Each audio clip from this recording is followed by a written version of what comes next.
a unique privilege as a Yeah. CEO to Yes. really be able to influence culture more than any other employee. There's no doubt about, no Definitely. matter what scientific study you look at, that the CEO have got a major impact on the culture, positively and potentially negatively.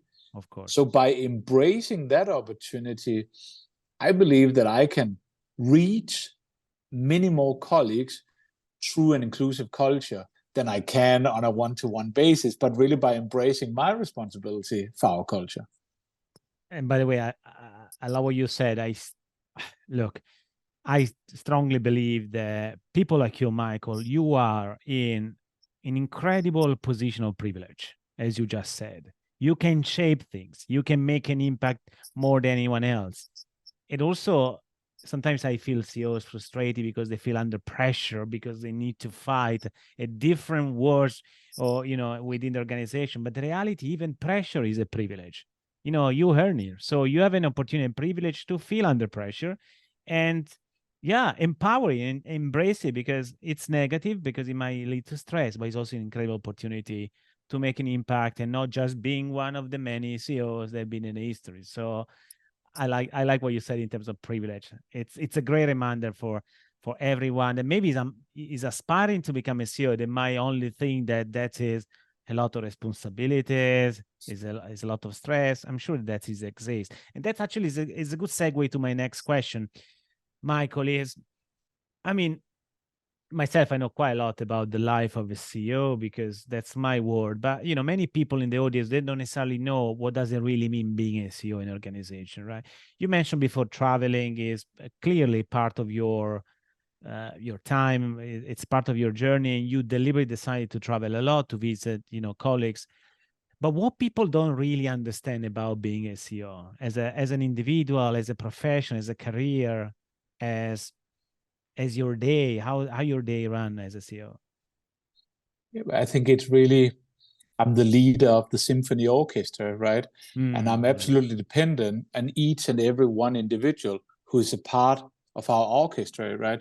I'm a part of it, and I'm trying to make sure that we're synchronized, but I'm deeply dependent on all the colleagues around the world who is willing to take part in this journey together with me, because without any one of them, there's very limited impact from that. There's very limited effect from what I can do in kind of managing the orchestra.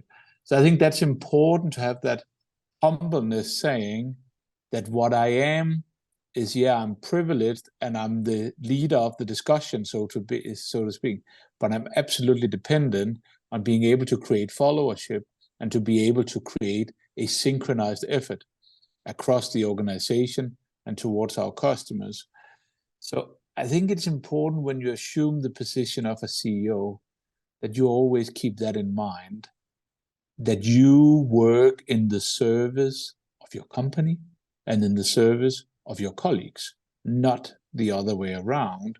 And by that I mean self-serve. I'm selflessly serving as opposed to self-serving. And I'm saying it because I think some CEO, they forget that balance at time, and where it becomes more self-serving, that probably the opposite. So going back to leading the orchestra, it's really about acknowledging the individual skills of each and every one in that orchestra, and then make sure that they have the best conditions to be the professional that they are. I think that's the role of the CEO. It is. And really, it resonates with me, the description of being an orchestrator of an orchestra that, everyone needs to be at the right place, the right time, and feel great, performing at the end of the day, at his best, right? So, and also there is a lovely quote I got from one of the previous guests. You probably hear or him personally, Lorenzo Simonelli, who is the CEO of Baker Hughes in the energy sector. And Lorenzo, I love what he said. It stuck in my mind when he said, look, my job is really leaving a place better than when I started in this role. So if I do this, I fulfill my aspiration to leave an impact, to leave a mark to the organization. It's pretty much what you said, in being service of others. And that's great. That's great to hear from a CEO. Yeah, I think this, just following up on that quote from Lorenzo, at our recent leadership summit, I encouraged our participants, top 100 in our company, to read the book Legacy, which is about the All Blacks in New Zealand, the rugby team, right? And Legacy is really about acknowledging that you put on the shirt, the rugby shirt in their case, you wear it for a while, and you take the team to a new level, and then you pass on the jersey to the next one, who will then carry it forward. And I think that's important, that we might remind ourselves that we are a part of a very long journey, in our case in Hempel, 108 years. So I stand on the shoulders of the only 8 CEOs that came before me. And it is for me to pass on the jersey in an even better state than what I took it last year. Only 8 CEOs, you included, in the more than 100 years. Yeah, so 8 before me. And that's, of course, because the founder of the company was the CEO from 1915, when the company was founded, to his passing in 1986. Right. But the point is just that we all stand on the shoulders of our predecessors. And I think it's wonderfully described in the book Legacy about the All Blacks. It's really a winning culture that they have instilled in a very small country, New Zealand, but where they have an unbeatable rugby team. And I just think there's some analogies to business life that are quite interesting there. Yes, and by the way, I was going to ask you what is your favorite book. I think you already spoiled it, which is great. So Legacy. Yeah, that one, if I may, there's another one which, first of all, I think most management books are not very much worse. I think most management books, you read the first 10 pages and you can put them to the side. You've got the gist of it.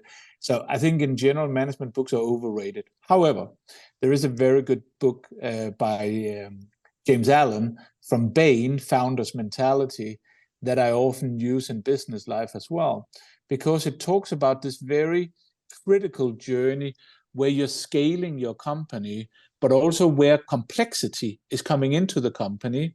So it's talking about how the complexity is killing the value of scale. In other words, as companies that grow larger and larger, we are an unscalable founder, right? Yes. And I just think it's important to keep that thinking in mind, the founder's mentality, or the frontline obsession, as they're talking about, because otherwise large companies have a tendency to close themselves around themselves and focus more on the internal bureaucracy, as opposed to really looking outwards and making sure that we are a scalable company and where we're benefiting from our growth. Yeah, and that book is a benefit for any sort of organization. So it's not just for smaller companies. So I had actually on the show, we just recorded, so we'll be live in a few weeks. Talal Shamoun, who is the CEO Intertrust in Silicon Valley. And he mentioned about scalability, the relation between scalability and number of resources. That was quite interesting because that is pretty much aligned with what we are saying.